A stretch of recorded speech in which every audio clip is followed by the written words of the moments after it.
Good afternoon. Getting right down to business here. We're doing it live, doing more at 4 weekday afternoons, right after Guy Benson at 3 here on 790 KBC. And all this just before the 790 KBC News Blitz with Randy Wang at 5. Mottek On Money, live on the air, 790 KBC, streaming live online worldwide at kbc.com. And your on-demand Mottek On Money podcast, kbc.com, Apple iTunes, YouTube, all your favorite podcast platforms. The Dow seeing 2 days in a row down after the big run-up recently. The S&P 500 and NASDAQ, though, finishing higher. Super micro and AI stocks got a big lift today. The S&P 500 edging deeper into positive territory for 2025. The Dow ended a bit lower for the second straight session as the yield in the 10-year note has hit its highest level seen since mid-February. The yield in the 10-year note, which impacts the fixed-rate mortgage rates, is back up to 4.54%.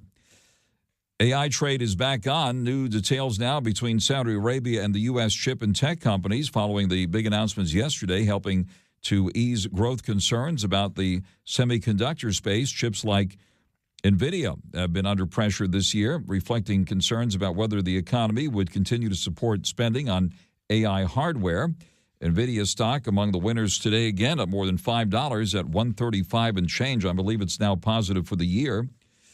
Taking a look at Tesla shares, it continued to rebound up nearly $14 today, back to $347 and change, a pop of 4%. Netflix has been on a roll lately, up more than $12 again today to $1,150 and change. We're seeing M&A activity pick up. Shares of Foot Locker up about 65% this afternoon after the Wall Street Journal reported that Dick's Sporting Goods was close to a deal to buy Foot Locker, the sneaker chain. The two sneaker and athletic gear retailers have reportedly been talking over a deal under which Foot Locker would be sold at $24 a share. That deal could be announced as soon as tomorrow, according to the Wall Street Journal. We see Foot Locker stock closing down today 44 cents at $12.87, popping about $9 higher to 21 and change here after hours, a jump of about 70%. Dick's Sporting Goods shares closed down 243 at 209 and change after hours, pulling back here to around 197, a drop of about 6%. Today in Qatar, we see President Trump signing a big deal with Qatar to generate an economic exchange worth at least $1.2 trillion. President Trump also announced the economic deals overall totaling more than $243.5 billion between the U.S. and Qatar, including a historic sale of Boeing aircraft and GE Aerospace engines to Qatar Airways. Boeing landing basically its biggest deal ever for wide-body planes when the state carrier Qatar Airways placed orders for 160 jetliners plus options to buy 50 more Boeing jetliners during President Trump's visit to the Gulf Arab country today. The deal for Boeing opens, a deal for 777X and 787 planes with GE Aerospace engines worth $96 billion, according to the White House. We're also watching what's happening on the tax front with Republicans on a key tax writing committee advancing a plan today that will allow Americans to deduct more state and local taxes on their federal returns. The bills lift the cap from a flat $10,000 to $15,000 for individuals and $30,000 for married couples. Those benefits would phase out for families making more than $400,000. I'll discuss that and more this hour on the tax front with Grover Norquist, the president of Americans for Tax Reform and leading advocate for American taxpayers. Grover Norquist will be joining us live later this hour. More than a dozen states now are taking on President Trump in an epic electric vehicle showdown. Also, the EPA is proposing a rollback of the automatic start-stop technology in new cars. That's the technology that has your car dying at every red light, so companies can get a climate participation trophy. Those are the words of the new EPA Administrator Lee Zeldin, who's looking at changing that technology on new cars. I'll discuss the latest car news with Lauren Fix, editor-in-chief of Car Coach and the co-host of the Total Car Score podcast.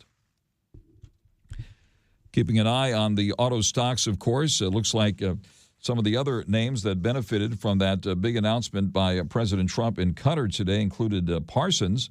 That's a big company that used to be headquartered here in this area. We see Parsons shares moving up $1.62 at $66.91 a share. See if we can bring up the news on that. It was part of the White House announcement today that Parsons would be getting a big deal. We'll have more on that story as well, and some of the other companies that were indicated in that White House announcement when we bring up the White House announcement coming up this hour. Taking a look at Bitcoin, let's not forget about the cryptos here. We see Bitcoin up more than $200 at 103,532 here at the moment. Ethereum has had an eye-popping run-up lately, pulling back slightly now, down $5 at $2,595. Doge at the moment at 23 cents, and Solana is now at 176. Shares of Apple pulling back today, down 60 cents at 212 and change. And let's see here, we have NVIDIA among the winners today, up more than $5 at 135.34.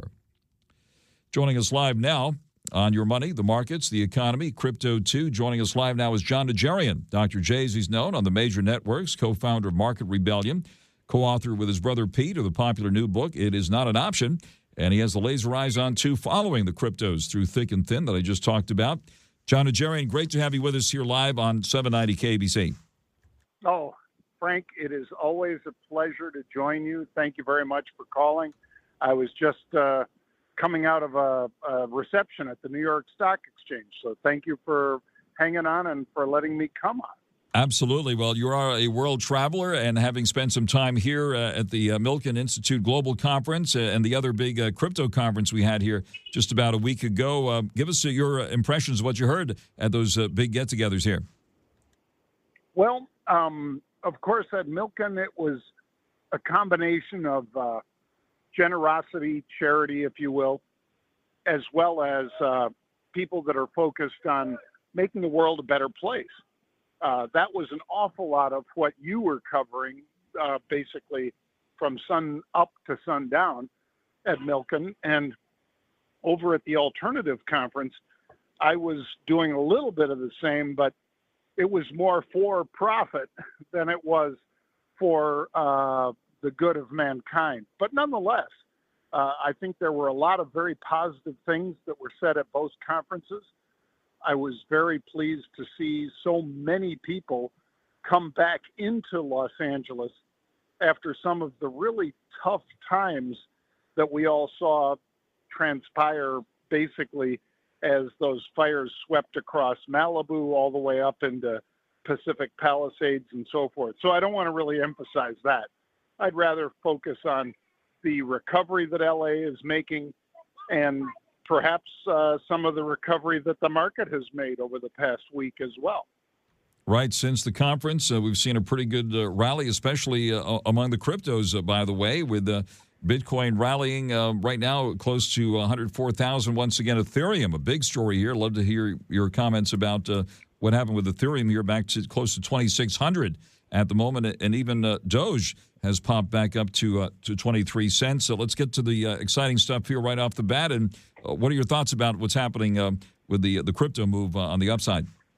Well, we're coming up on another big crypto conference, the same one that the president spoke at in Nashville just before the election. Bitcoin 2024 was that previous conference. This is Bitcoin 2025. It's coming up 27th through the 29th in Las Vegas. That will be, I think, a defining line for many of the big speakers, because you've got the likes of Michael Saylor there. You've got the Winklevoss twins there. Heck, you'll probably be there, Frank. I think it will be a very interesting conference. But what everybody is talking about is exactly what you just mentioned.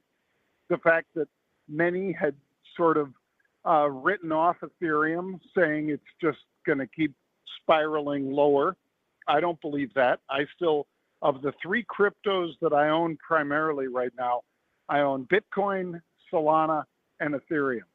And perhaps I wasn't enough of a believer in Ethereum either, but the move that it's made in the short term, I think, is a very bullish move. And I'm very happy to say that Bitcoin making this recovery back over 100,000 has certainly lit a fire under a lot of institutional money that has been waiting on the sidelines. and not committing. I think they're about to start committing that capital. All right, Solana getting new attention. There's talk about a Solana ETF, possibly, right? Possibly in June, and some other ETFs could be on the horizon. What are you hearing about that, and what do you think is going to happen? Well, Solana is basically such a great competitor to Ethereum because of the idea that it doesn't take the same so-called gas fees, or in other words, in the case of Bitcoin, that's proof of work. People go into Bitcoin and miners have to provide that proof of work in order to get paid. In Ethereum, it's the gas fees that get paid out to all of the nodes that are supporting Ethereum. And I think that is to the benefit of Solana because it can move much more nimbly without as much cost to it. So I think that is obviously one of the significant drivers of upside for Solana. I think overall, though, that the focus on Bitcoin as an alternative asset, as you mentioned, I was at the Alternative Asset Conference most of last week in Beverly Hills at the what was it? Mayborn Hotel. Mayborn. Thank you very much. I know it well. Yep. And it was a great conference. A lot of folks that are in the family office space as well as institutional money were at that conference. The Milken, which you were at, was much more the larger institutional money conference. And I think both of them had very optimistic attendees in each case. And the fact that crypto has on that sell-off low all the way back up over 103,000 is a story that is going to continue to play out for the next several weeks, for the next several months, and obviously years. But I think overall, I like several stocks that are at that $100 level, if you will, because 1,000 shares of a $100 stock is $100,000, the same as Bitcoin. I love what is happening right now with many of the stocks that were championed by the president when he was over there in Saudi Arabia and then Qatar over the past 2 days. I think the AI stocks in particular, whether it is NVIDIA or whether it is SMCI, I think many of those companies are going to continue to see outperformance in the stock market as well as over digital assets. Yeah, big news. We started the broadcast tonight. That big deal announced by the White House involving $1.2 trillion in business with Qatar, including a big Boeing contract. A Boeing stock got a pop today. It's back above 200 now at 205, just about 205, up $1.30 today. Looks like President Trump has unleashed his global ambassador tariff, in other words. I think that should be actually, but yep. Seems to be working there, getting these big business deals. One big announcement after another in the Middle East. Where would you be placing your bets on these big announcements? Well, that $20 billion in the data center that they're talking about with SMCI is a huge deal.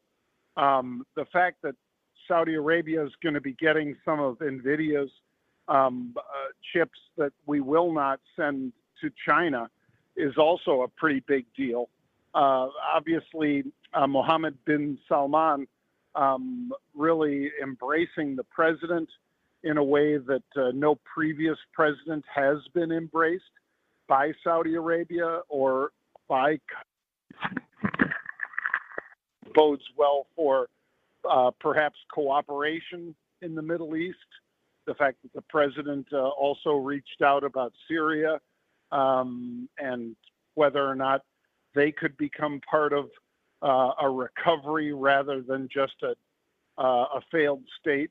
I think those are all positive steps rather than just creating more and more tension, more and more problems in the Middle East.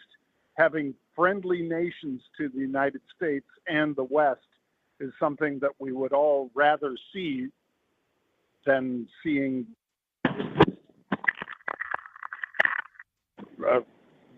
fighting that we've seen, the destruction that we've seen, and hopefully between India and Pakistan, as well as Russia and Ukraine, and even, like I say, Syria, it's nice to see that there are at least efforts being made rather than just saying, well, we can't do anything about it, so we're just going to let all these things fall apart. On your live with John NAJARIAN. Before I let you off the hook here, John, any specific places where you are putting money now and or taking it off the table? Well, today we were committing significantly more cash back into the likes of initially was down over 12% today, and then basically steadied itself and saw institutional money flowing back into it. Mr. Karp, the CEO of Palantir, was, of course, with President Trump and Elon Musk over in Saudi as well as Qatar. And I think those kinds of, if not endorsements, at least belief that these are cutting-edge technologies that the Middle East wants as part of their both or within their borders and outside of their borders are something that we're going to see more and more companies that the president travels with to these big meetings like that financial summit in Saudi Arabia, in Riyadh. I think that's something that is going to be positive for the stocks as well as for global peace. You are a total prince. We can hear the hustle and bustle of New York City there, right there at the New York Stock Exchange. We're talking to John NAJARIAN. Just came out of a big reception there, John. Anything that we should know about that just happened there? It's always exciting to be there on the floor of the New York Stock Exchange. It is. It is truly, and this would be a great place for Frank Mottek to be broadcasting from, folks. But I don't want to steal them away from you guys. It is a vibrant city still, never perfect, but none of us are.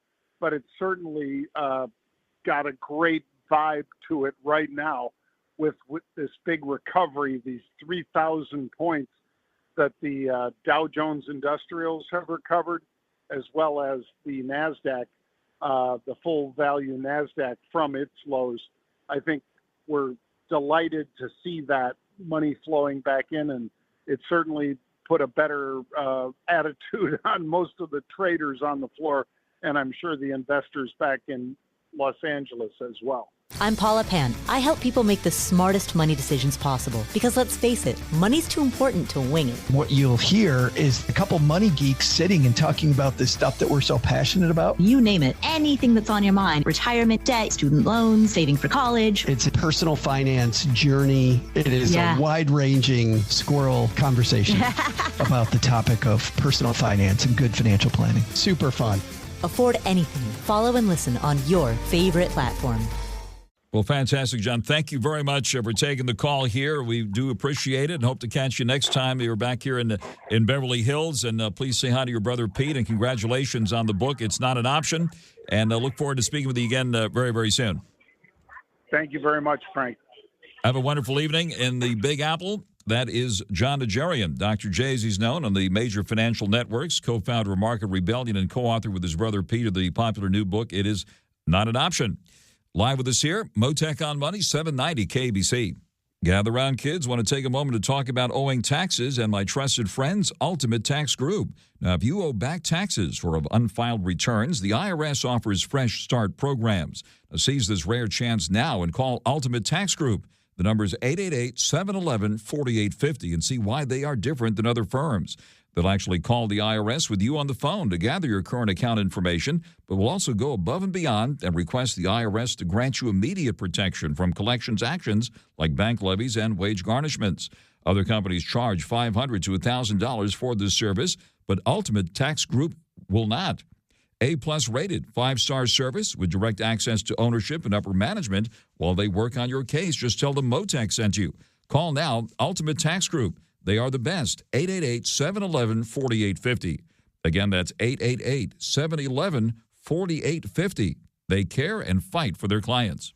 Mottek On Money continues, 790 KBC. Good afternoon. Great speaking to John NAJARIAN right there at the New York Stock Exchange just moments ago. If you missed any part of the show today, you can bring it up on the on-demand Mottek On Money podcast at kbc.com.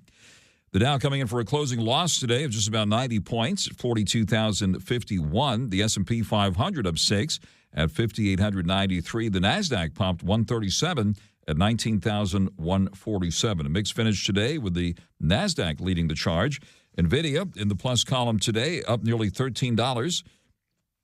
Oh, correct that, up nearly up more than $5 today at $135.13. It was Netflix that was up nearly $13 today at $1,150.99. Tesla up more than $13 at $347 and change, a jump of 4% for Tesla today. And Boeing among the winners, up $1.30 at $204.72. On the big announcement at the White House, the White House came out with the announcement that President Trump, while in Qatar, now announced a big deal for Boeing and Qatar Airways. Looks like M&A activity starting to pick up now. We see a Foot Locker shares up about 70% in after-hours trading. The Wall Street Journal reports that Dick's Sporting Goods is out to acquire Foot Locker, and the announcement could come tomorrow. Dick's Sporting Goods shares down about 6% in after-hours trading. The yield in the 10-year note has popped back up to 4.54%. That's around the range where President Trump made some changes on the tariff announcement. So we'll see what happens this time around, as we have seen a move in the bond market again this week. The closely watched yield in the 10-year, which impacts, among other things, fixed-rate mortgage rates, is now once again at 4.54%. The price of gold slipping slightly now, down $2 at $3,186. Crude oil futures just below $63 a barrel, down 29 cents at $62.86. Checking the cryptos now, we see a Bitcoin at about 103,500 or so. Ethereum hovering at around 2,595. Doge at the moment at 23 cents. And now the latest news on 790 KBC. Mottek On Money continues, 790 KBC. Good afternoon. Republicans on a key tax writing committee, the House Ways and Means Committee, advancing a plan that will allow you to deduct more state and local taxes on your federal returns. The bill lifting the cap from a flat $10,000 to $15,000 for individuals and $30,000 for married couples, though those benefits would phase out for families making more than $400,000. Let's bring in the expert on all this. On the tax front, Grover Norquist, the president of Americans for Tax Reform, America's leading taxpayer advocate. Grover Norquist, always great to have you with us here. It is delightful to be with you with cheerful news. Yep. The big, beautiful tax cut bill that continues the tax cuts of the Trump administration and the Republican Party is not only continuing, but it's expanding, as you say, on how they treat SALT deductions for individuals. It's going to go up from was $10,000 per person to $15,000 per person, $30,000 for a married couple, and they're going to keep the doubled per child tax credit and add $500 each year per child. They're going to continue to increase the standard deduction, so 90% of Americans won't have to keep all their receipts when they do their taxes. They're bringing taxes on small businesses down further. No, it's taking taxes off tips. And they are going to continue the expensing for new business investment to make it easier for companies to expand in the United States, as well as for research and development, expensing that. All the good tax cuts, all the pro-growth tax cuts will continue. Very big news. Are being expanded. On there live with Grover Norquist, Americans for Tax Reform, and also, if I'm not mistaken, tax-free overtime pay as well. Is that part of this? They're expanding tax-free, not taxing overtime and Social Security. I don't know the exact numbers on those, but those are in the House bill. Remember, this is the House. It's then going to go to the Senate. We do know the Senate will make sure that All of the expensing provisions, all the pro-growth provisions are made permanent into the future. So it is going to be very helpful. There'll be some minor changes, but I think we're largely seeing the outline, which is a continuation. Well, first of all, we're avoiding a $5 trillion tax increase. If we do not vote this through, there will be a $5 trillion tax increase every decade from now into the future. That's how important the Trump Republican tax cuts were and are. Absolutely. And of course, that was a big part of the presidential campaign. And one of the big differences between the two candidates, with President Trump prevailing with his view on taxes. The other way around, it would have been no question about it, a tax increase. So it looks like this will be extended. So what's the next step in this process? Well, the House committee, the Ways and Means Committee that does taxes, passed the bill out. It now goes to the floor of the House of Representatives, and by the end of this month, by Memorial Day, the House will have this bill passed. It then goes to the Senate. All tax provisions have to start in the House of Representatives. They can't start in the Senate. They have to start in the House. That's in the Constitution. People's body is in charge of taxes to begin with. And then it goes to the Senate, and the Senate has until July 4th, a day picked at random, perhaps not, to add what they want to add to it. I know they intend to strengthen some of the provisions that are very pro-growth, but it'll largely be a continuation of the tax cut plus some of the things that Trump campaigned on in the last election. And then it goes to the president's signature. Remember, 8 years ago, Republicans weren't able to get a measure to Trump to sign until December 22nd, and the tax cuts didn't take effect until not 2017, but 2018, a whole year delay. Whatever happens now, whether they pass it 2 weeks from now or 2 months from now, the effective date will be June 20th, the beginning of this year. So if you're making an investment in a business to expand, to hire new people, understand the tax provisions now will be better at going back to the beginning of the year. So one can make decisions now knowing that you're not going to get fooled by the taxes not taking effect. All right, this SALT thing, a big deal here in California, of course. If this all happens, Americans here in California will be able to deduct more state and local taxes on their federal returns. I understand that some lawmakers in Washington want an even higher limit before the full House vote. Is that a possibility right now? As you mentioned, this bill lifts the cap from a flat $10,000 to $15,000 for individuals and $30,000 for married couples. I think it'll be roughly what was passed through Ways and Means. They could change things back and forth, but there's a fixed dollar amount that's involved here.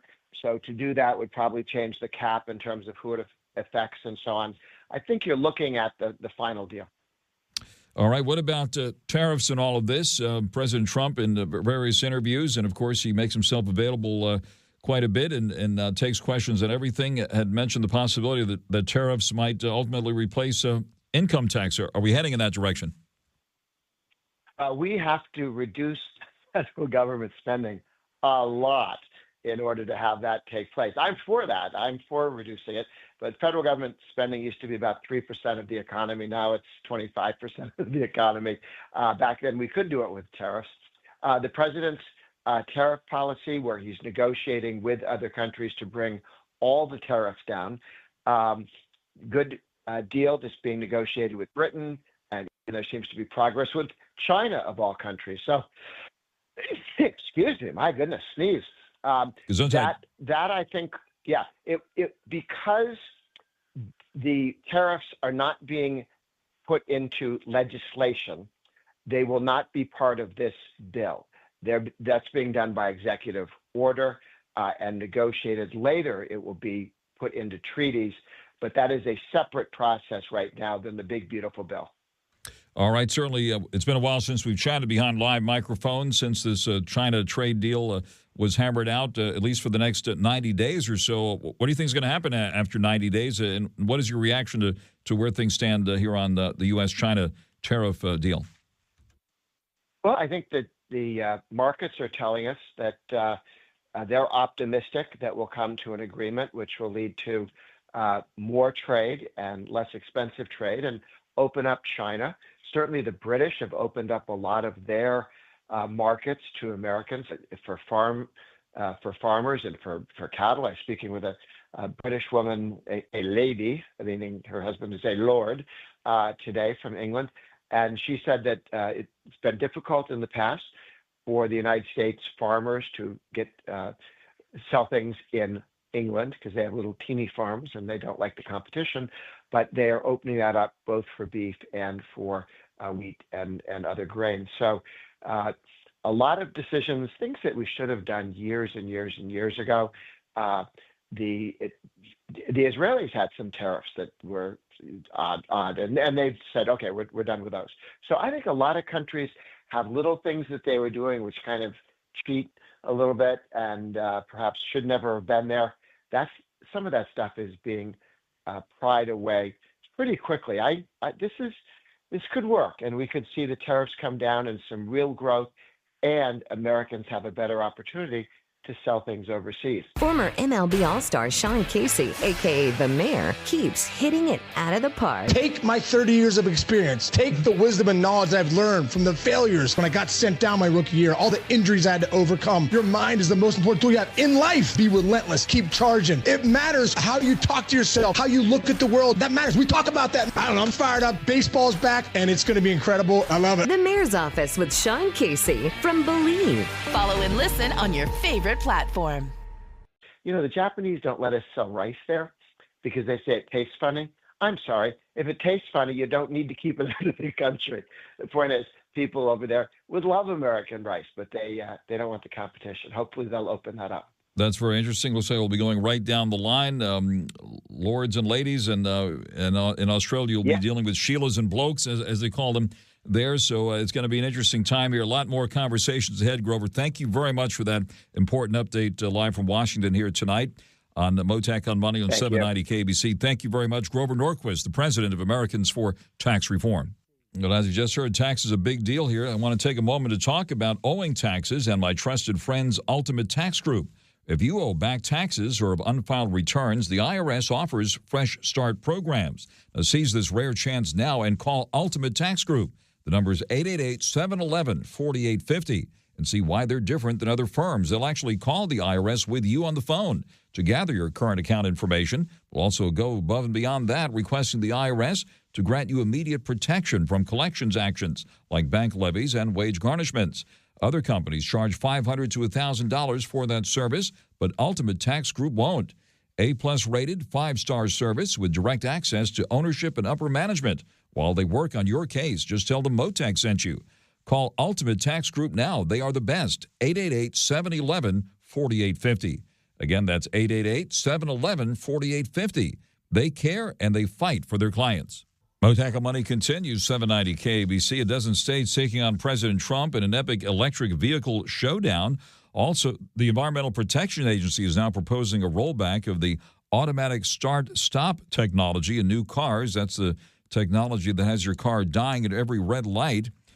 In the words of the new EPA administrator, so companies can get a climate participation trophy because of that. Let's bring in our expert now, Lauren Fix, editor-in-chief of Car Coach and the co-host of the Total Car Score podcast, live with us here on Mottek on Money on 790 KBC. Good afternoon, Lauren Fix.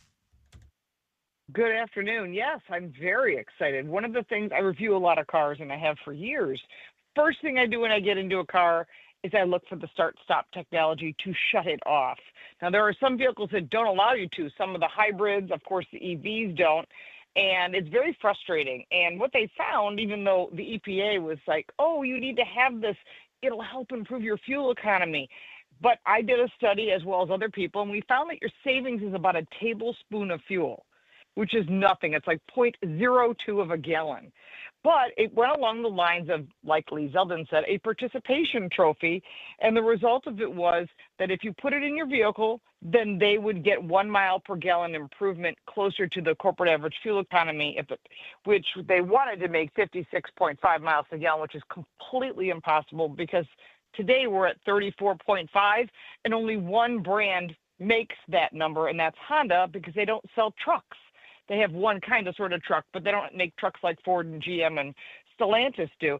So this has been a real problem, and consumers hate it because when you get to an intersection, we've all experienced this, you put your foot on the brake, the light turns red, you're waiting, and the whole car shuts off, and then when it turns green, it starts back up. It's gotten pretty smooth, but the problem is that half a second is the difference between an accident and not having an accident. And now consumers have really started to push back, and thankfully, Lee Zeldin's going to kill it. Wow, that is very, very big news. So thanks for highlighting that. You do a fantastic job on your podcast, and of course, live on the air with us here as well. Now, what about the administration locking horns on EV regulations and EV makers and so forth? A big change, of course, in this administration as it relates to electric vehicles. Maybe you can give us an update on that. Yeah. So right now, the House has passed the removal of the California waiver. That's the California Air Resources Board that's in your state that basically makes the rules for the other 49 states. That is not just unconstitutional, but it puts automakers in a difficult position. They have to produce a car for California that the whole entire country has. They're not going to produce just for one state, not for the other 49. And so because that is the case, the Obama administration and the Biden administration gave CARB even more power. And so they've obviously taken that power on to mandate electric vehicles. To remove that mandate and the $7,500 tax credit, we need to have what's called a CRA, or Congressional Review Act. That passed the House with bipartisan support, thankfully. And that means we had a lot of Democrats voting for it as well. It was 246 to 164. So it was really nice to see people in other areas of the country going, yeah, this is not working. Unfortunately, it has to go then to the Senate. The Senate had to change it because the parliamentarian makes all these rules. They had to change it from a CRA, as they call it, to a rule. They did that the moment that bill hit the floor, but it has not been voted on yet. There's been a little bit of back and forth, but it looks like today, and you're the first ones to hear it, Mitch McConnell said that he is going to vote for removing the powers from California, and that means others that follow him will as well. So it looks like we'll get bipartisan support. That should pass, and that will be next Monday or Tuesday, and I will be watching. See it tonight, read about it tomorrow, but hear it now on Mottek On Money on 790 KABC, live on the air with Lauren Fix. And what about hydrogen fueled? We haven't heard too much about it, but it looks like there's some new interest in that. Any updates on hydrogen? Well, BMW has put the biggest investment into putting it into their SUVs, and I have driven them and reviewed them. All my reviews are on Car Smarts. The news is on Car Coach Reports. And it actually is a nice choice. However, there's no infrastructure much like that of charging. In Southern California, however, there is hydrogen charging stations back from when Hyundai did it. They had a hydrogen-powered vehicle. I don't think you're going to see it across the country. Where you're really going to see best use of it is what Toyota is doing, is they're taking the methane gas off of dumps and they're converting it into hydrogen, and then they're using it to fill up trucks.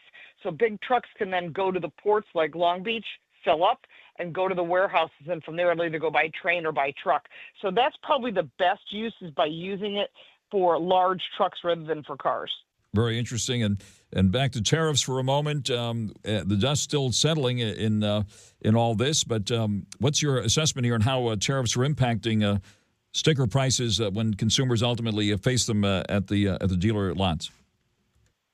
Well, right now there's about 2.8 million cars that are pre-tariff cars that are sitting on a lot that didn't sell. So you should be able to find some of those. It depends on the brand and, of course, the model and the trim level and how it's loaded.